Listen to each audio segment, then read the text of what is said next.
Assalamualaikum, nama saya Siti Hajar Amira. So, hari ini saya akan present berkenaan dengan proposal aras pengetahuan berkenaan penyakit HFMD di kalangan masyarakat di Kota Baru. So, dalam ahli kumpulan saya terdapat 6 orang dan saya merupakan Siti Hajar Amira. Yang kedua adalah Sima Nur Azma Widasha binti Muhammad Yunus. Yang ketiga adalah Nurul Fatihah binti Cik Razak. Yang keempat adalah Aina Aisyah Fera binti Aziman. Yang kelima adalah Aina Izati binti Bahri. Dan juga yang keenam adalah Nurul Ain binti Muhammad Nordin. So next one adalah pengenalan kajian ni. So dia berkaitan dengan penyakit HFMD yang lazimnya berlaku di kalangan kanak-kanak yang berusia kurang daripada 10 tahun. So dia disebabkan oleh virus daripada kumpulan enterovirus yang tergolong di dalam keluarga picornavirus. So penyataan masalah dia adalah pengetahuan yang cetek berkaitan dengan penyakit HFMD merupakan salah satu faktor dalam tindakan untuk memberi diagnosis awal, merawat dan juga mencegah dari keadaan pesakit bertambah teruk atau kematian. Ini merupakan cabaran yang membawa kepada pemahaman dan pengetahuan tentang HFMD. So tujuan kajian aras pengetahuan ini dijalankan adalah untuk mengenal pasti tahap pengetahuan masyarakat di Kota Baru berkenaan dengan penyakit HFMD. So based on hypothesis adalah null. So aras pengetahuan dia tidak mempunyai kaitan dengan peningkatan penyakit HFMD, hipotesis alternatif.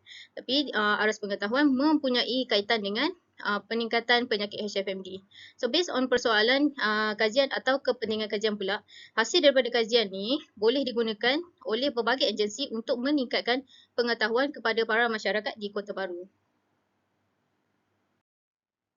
So sorotan literature pula, so based on the first one artikel ni adalah berkenaan dengan pengetahuan, sikap dan amalan terhadap penyakit tangan, kaki dan mulut atau HFMD dalam kalangan pentadbiran taska di Lembah Kelang Selangor. So based on pengenalan dia, kanak-kanak berumur antara 6 hingga 5 tahun ni biasanya dia adalah penyakit HFMD ni disebabkan oleh imuniti rendah. Jadi pentadbiran taska ni dipilih sebagai populasi kajian kerana taska ni mempunyai kanak-kanak yang berumur kurang daripada 5 tahun yang mungkin mana dia tidak sedar dia menghidapi HFMD.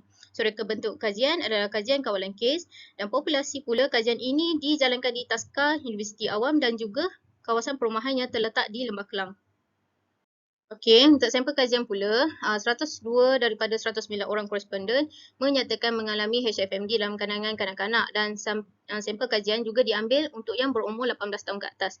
So, dia punya instrumen kajian adalah soal kaji selidik dan prosedur penganalisis data menggunakan SPSS.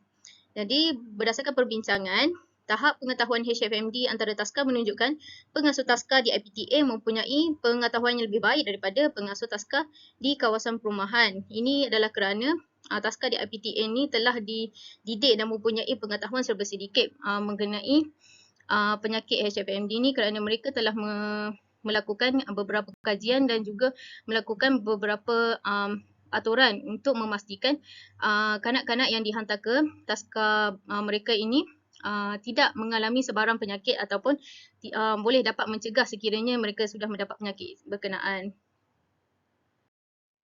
Okey, untuk artikel yang kedua pula, pengetahuan dan amalan pencegahan penyakit HFMD di kalangan ibu bapa dan para penjaga di Bandar Puncak Alam, Selangor, Malaysia. So, pengenalan dia adalah penyakit HFMD ni adalah penyakit biasa di kalangan kanak-kanak dan bayi. Ia dicirikan dengan oleh vesicle ulcer cepat di dalam mulut dan lesion, biasanya vascular pada tangan dan kaki. So, dia punya reka bentuk kajian adalah kajian kawalan kes dan populasi kajian pula adalah di prasekolah, pusat jagaan harian dan tadika di sekitar Bandar Puncak Alam, Selangor. Okey, sampel kajian untuk artikel ini adalah 379 responden yang berumur 18 tahun ke atas. Manakala instrumen kajian adalah soalan kaji selidik dan prosedur penganalisis data adalah dengan menggunakan SPSS. So, berdasarkan perbincangan untuk artikel ini adalah kajian dia menunjukkan tahap pengetahuan HFMD berada pada tahap sederhana. So, kajian di kalangan responden di Taska Universiti Awam dan juga kawasan perumahan yang terletak di Lembah Kelang menunjukkan keputusan yang sama dengan kajian sebelum ni. Namun, bila kita tengok dekat kajian kepada pengunjung, Hospital Tengku Ampuan Afsan Kuantan, dia menunjukkan keputusan yang berbeza di mana dilaporkan pada tahap yang tinggi. Ini kerana kalau kita boleh tengok variasi dalam kawasan geografi responden dan juga faktor sosiodemografi. Bila kita tengok dengan faktor sosiodemografi berdasarkan umur, pekerjaan dan tahap pendidikan. So dia bila tahap umur seseorang tu dia bergantung pada pekerjaan juga. Bila pekerjaan mereka adalah melibatkan yang jenis berpendidikan, jadi pengetahuan mereka agak luas dalam penyakit HMMD ni dan juga mereka aware dengan keadaan ataupun penyakit yang berlaku kepada anak-anak mereka. Okay, seterusnya artikel yang ketiga pula, pengetahuan, sikap dan amalan berkaitan dengan penyakit HFMD oleh pelawat di Hospital Tunku Ampuan Afzan, Pahang, Malaysia. So, based on pengenalan dia, penyakit HFMD ni adalah virus biasa yang klinikal utamanya simptom termasuk demam, ada ulcer dan mulut dan vesika pada tangan, kaki dan mulut. Ia dijangkiti oleh kanak-kanak biasanya di bawah umur 5 tahun. So, HFMD ni paling banyak selalunya disebabkan oleh a few virus, tapi yang most common adalah Coxsackie virus A16 dan enterovirus 71 ataupun kita panggil EV71. So virus ni dia biasanya disebarkan melalui udara titisan rembesan pernafasan seperti macam liur bila ada orang bersin ataupun ada orang batuk. So pesakit HFMD ni yang dijangkiti dengan Coxsackie A16 biasanya dia pulihlah dalam masa tempoh 7 hingga ke 10 hari. Tetapi macam HFMD yang disebabkan oleh virus EV71, dia lebih kerap dikaitkan dengan gejala teruk lah, termasuk dengan gangguan sistem saraf pusat dan juga kematian akibat daripada edema pulmonary dalam sebahagian kecil kanak-kanak. Terutamanya mereka yang kanak-kanak yang berumur 5 tahun dan ke bawah. So, reka bentuk kajian pula adalah kajian ini menggunakan kajian rentas. Okay, seterusnya untuk populasi kajian, ianya dilakukan di Klinik Kanak-Kanak dan Rheumatologi di Hospital Tunku Ampuan Afzan, Pahang, Malaysia.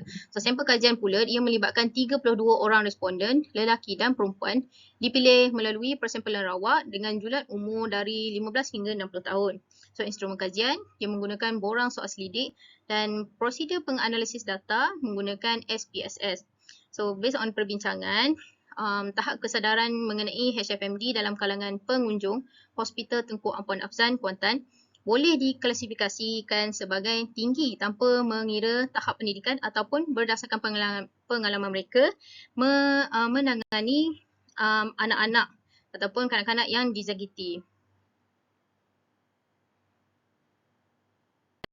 Okay, artikel yang keempat pula adalah pengetahuan berkenaan penyakit tangan, kaki dan mulut atau HFMD di Kota Kinabalu, Sabah. So, pengenalan dia adalah penyakit HFMD adalah penyakit endemik yang sering berlaku di Timur dan Asia Tenggara. Disebabkan oleh sekumpulan enterovirus tu, which is yang macam tadi tu, dia melibatkan Coxsackie virus A16 dan juga EV71. So, kita boleh tengok simptom dia melalui demam, ruam, bulu isap pada tapak tangan, kaki dan ulcer pada mulut. So, biasanya penyakit berjangkit ni dia melalui sentuhan langsung dengan liur, lelehan hidung dan sisaya badan dari pesakit HFMD yang lain. So, reka bentuk kajian. Kajian ini menggunakan kajian rentas. Dan populasi kajian ni dia dilakukan di kawasan Kota Kinabalu Center. So, sampel kajian ni dia melibatkan 3,327 responden yang terlibat daripada tahun 2013 hingga tahun 2018. So, prosedur penganalisis data yang menggunakan SPSS. Jadi, berdasarkan perbincangan, sebanyak 3,327 kes HFMD telah dimaklum di Kota Kinabalu dari tahun 2013 hingga tahun 2018. Jadi, sebanyak 134 kes ni adalah kes yang parah, tetapi tiada kematian yang dilaporkan. Dari semua kes HFMD ni dalam tempoh 6 tahun yang lalu, 4.0% adalah kes HFMD yang teruk dengan purata sebanyak 22 kes. Jadi bilangan HFMD ni dia adalah tinggi pada tahun 2013 dan meningkat juga diikuti pada tahun 2015 dan manakala dia berkurangan setiap tahun selepas pada itu. Jadi kes HFMD ni usually berlaku pada kanak-kanak lelaki berbanding dengan kanak-kanak perempuan. Okey, artikel yang terakhir sekali adalah berkenaan dengan pengetahuan dan kesedaran ibu bapa terhadap penyakit mulut, kaki dan tangan ataupun HFMD di Malaysia. Yang mana dia melibatkan tinjauan di Selangor. So, pengenalan dia adalah penyakit HFMD ni adalah jangkitan virus yang biasanya berlaku di kalangan kanak-kanak yang disebabkan oleh dua virus yang common tadi, iaitu Coxsackie virus, Coxsackie A16 virus dan juga enterovirus 71. Jadi penyakit ini dia boleh berjangkit melalui sentuhan langsung, sama ada melalui air liur, cecair peluh dan juga melalui laluan fekal oral. So, reka bentuk kajian pula.